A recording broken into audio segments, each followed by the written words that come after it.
ভারত ও নেপালের সাথে ট্রেনে পণ্য ও যাত্রী চলাচলের সম্ভাবনা থাকলেও উন্নয়নের অভাবে ধুঁকে ধুঁকে চলছে প্রায় শতবর্ষী আমনুরা রেল জংশন। ব্রিটিশ আমলে ভারতের পশ্চিমবঙ্গের সাথে যোগাযোগের জন্য নির্মিত আমনুরা রেল জংশন। আমনুরা জংশনকে ঘিরে ত্রিমুখী রেলপথের একটি রাজশাহী, একটি চাঁপাইনবাবগঞ্জ শহর ও আরেকটি গেছে রহনপুর হয়ে ভারতের সিঙ্গাবাদ রেল বন্দরে। এই স্টেশন দিয়ে দিনে আপ ডাউন মিলিয়ে 10টি ট্রেন চলে।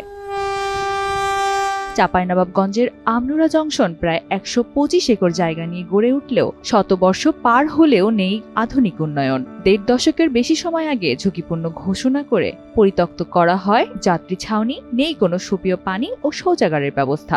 সব থেকে বড় বিশেষ কোনটা, দূর দূরান্ত থেকে এসে পানি পাওয়া যায় না, হোটেলে পানি নেই। হোটেলে কিন্তু ব্যস্ত থাকে, হোটেলে কোনো পানি টানি পাওয়া যায় না। মোটামুটি 20টা লোক হলে ধরে যে কোনো দাঁড়িয়ে থাকার বুদ্ধি নেই, কিছুই নেই। একটা ধরে চালামালা কোনো ছাউনি মনে কিছুই নেই। দেখতে দেবেন সবই ধরনের ফাঁকা জায়গা, এই জায়গাটাতে মানুষটা এসে দাঁড়াবে। আমনুরা রেলওয়ে জংশন একটি বহু পুরনো ঐতিহ্যবাহী হয়েছে জংশন। আমার জানা মতে বাংলাদেশের সর্বমোট 6টি কি 7টি জংশন আছে, তার মধ্যে এই আমনুরা রেলওয়ে জংশন। এই রেলওয়ে জংশনে আমরা আসলে প্রায় দেখি বৃষ্টির সময় আমরা যাত্রী ছাউনির কারণে আমরা ভিজে যাই। এই যে এখন শীতের কুয়াশার মাঝে আমরা আসলে অনেক সময় আমাদেরকে এই ভিজতে হয়। সেক্ষেত্রে আমাদের অনেক ঠান্ডাজনিত কারণ হয়। আমাদের আমনুরা রেলওয়ে জংশনে একটি গণশৌচাগার নাইকো। আমরা বাইরে থেকে যখন আসি তখন আমরা এই টয়লেটের কারণে আমাদেরকে অনেক দূরে যেতে হয়। সেখান থেকে আসতে গিয়ে আমরা অনেক সময় ট্রেনও মিস করি। আমরা এলাকাবাসী হিসাবে জোর দাবি জানাচ্ছি যাতে অতি তাড়াতাড়ি আমনুরা রেলওয়ে জংশনটি পূর্ণাঙ্গ রেলওয়ে জংশনে পরিণত হয়। সে সাথে আমাদের যাত্রীর ছাউনি, গণশৌচাগার হয়, সেখানে আমাদের কিছু বসার সিটের প্রয়োজন।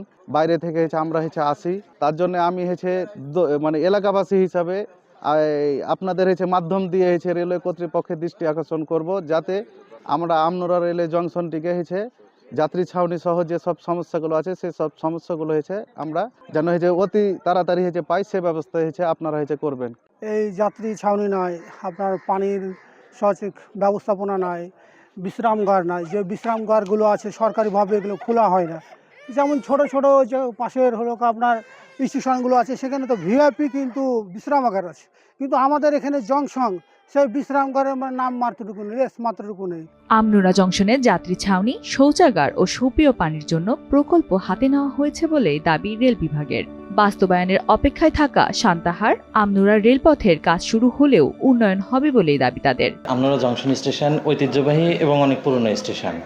এই স্টেশনে যাত্রী ছাউনি একটি আছে, সেটা পুরাতন। তবে আমাদের নতুন একটি যাত্রী ছাউনি অনুমোদন হয়ে গেছে, এটা এখন টেন্ডারের অপেক্ষায় আছে। টেন্ডার হয়ে গেলে যাত্রী ছাউনির কাজটাও শুরু হয়ে যাবে। আর আমাদের যেটা সুপ্রিয় পানির ব্যবস্থার জন্য আমাদের ঊর্ধ্বতন কর্তৃপক্ষকে বারবার অবগত করা আছে। যাত্রী ছাউনির সঙ্গে আমাদের সুপ্রিয় পানির ব্যবস্থা হয়ে যাবে। Sanjita Laboni, Times today.